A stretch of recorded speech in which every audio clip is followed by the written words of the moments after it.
नमस्कार। नक्षत्र ज्योतिष के इस कार्यक्रम में आप सभी दर्शकों का बहुत बहुत स्वागत है।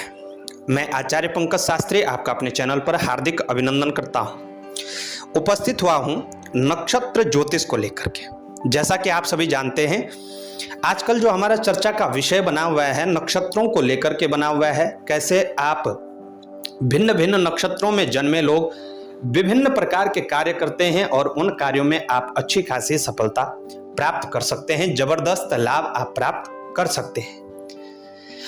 नक्षत्र ज्योतिष मित्रों, ज्योतिष शास्त्र का जो रीढ़ है वह नक्षत्र है। नक्षत्र 27 होते हैं। इन्हीं नक्षत्रों के अनुसार 12 राशियों का निर्माण हुआ है, अर्थात 27 नक्षत्रों को 12 राशियों में विभक्त कर दिया गया है।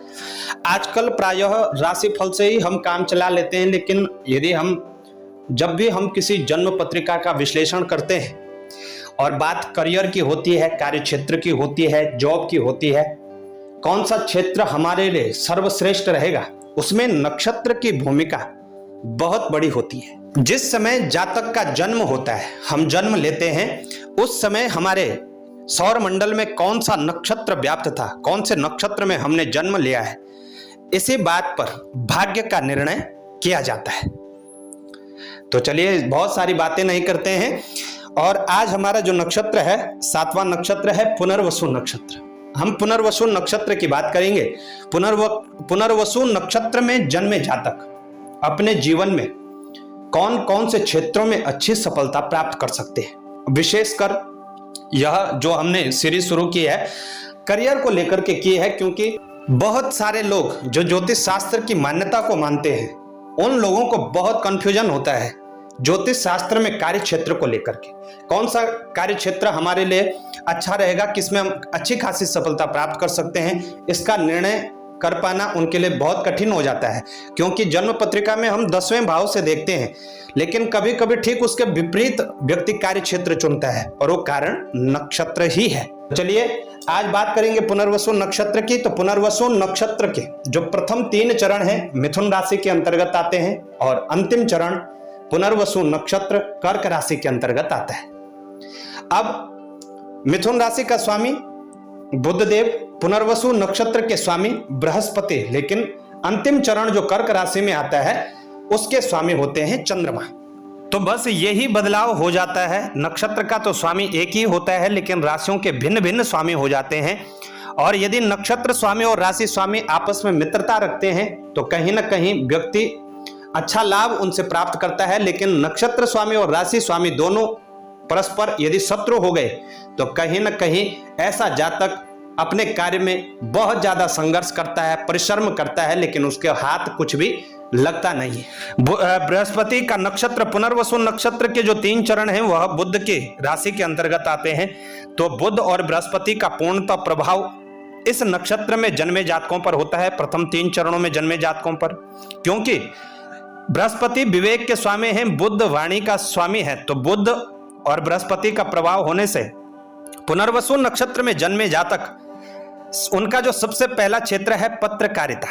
पत्रकारिता में अच्छा खासा इनको लाभ देखने को मिलता है। संपादन, प्रकाशन, संशोधन, निरीक्षण, कहानी के लेखक, विज्ञापन कर्ता, वक्ता, प्रवक्ता, प्रचार के कार्य करने वाले, धार्मिक संस्थाओं के अध्यक्ष होते हैं, कानून एवं साहित्य, काव्य, बीमा एजेंसी, वित्त से संबंधित कार्य करते हैं, लेखा अधिकारी होते हैं, अकाउंटेंट होते हैं, लेखा परीक्षक होते हैं। यहां तक कि यदि बृहस्पति और बुध की बहुत अच्छी स्थिति है तो जातक बहुत उच्च पद पर प्रतिष्ठित होता है।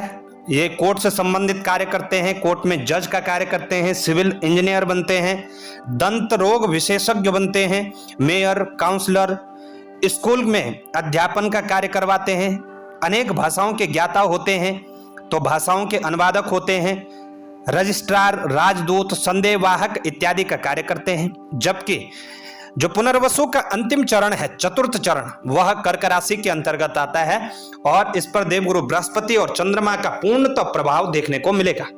तो ऐसे जातक बैंकर होते हैं, बैंकिंग सेक्टर में कार्य करने वाले होते हैं, फिजिशियन, धार्मिक नेता होते हैं, मंदिरों से जुड़े हुए, धार्मिक कार्यों से जुड़े हुए अवसरों पर विद्यमान रहने वाले होते हैं, शुभ कार्यों का विमोचन करने वाला होता है, साक्षीकार होता है, अर्थशास्त्री होता है।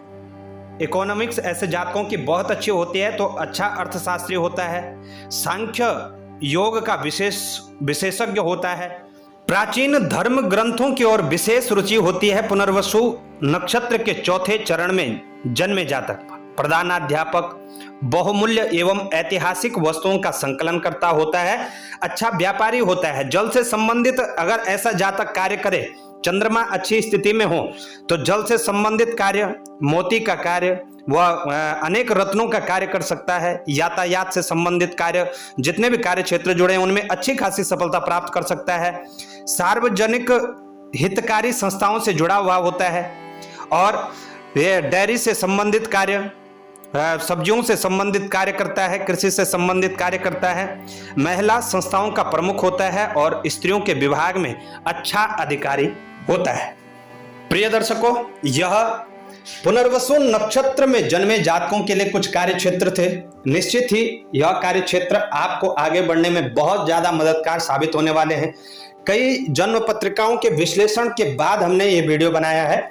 निश्चित ही यदि आपका पुनर्वसु नक्षत्र है या तो आप इन्हीं सभी कार्य क्षेत्रों में कार्यरत होंगे, कार्य करते होंगे, और या तो आपके इर्द गिर्द कहीं ना कहीं ऐसे विचार अवश्य भटकते होंगे। तो यदि आप इन सभी कार्य क्षेत्रों में प्रारंभ करना चाहते हैं, शुरू करना चाहते हैं, अपना करियर बनाना चाहते हैं, तो निश्चित रूप से आप इन सभी कार्य क्षेत्रों से जुड़ करके अपना अच्छा करियर बना सकते हैं। ध्यान रखिएगा, जन्म पत्रिका में तीसरे चरण तक बुध और बृहस्पति की स्थिति अच्छी हो, उसके पश्चात बृहस्पति और चंद्रमा की स्थिति अच्छी हो तो आपको लाभ मिलने के बहुत हद तक चांस मिल जाते हैं। तो आज के लिए इतना ही। कैसी आपको यह जानकारी लगी हमें अवश्य बताएं। जानकारी अच्छी लगे तो शेयर अवश्य करें और चैनल पर नए हैं तो चैनल को सब्सक्राइब करना न भूलेगा।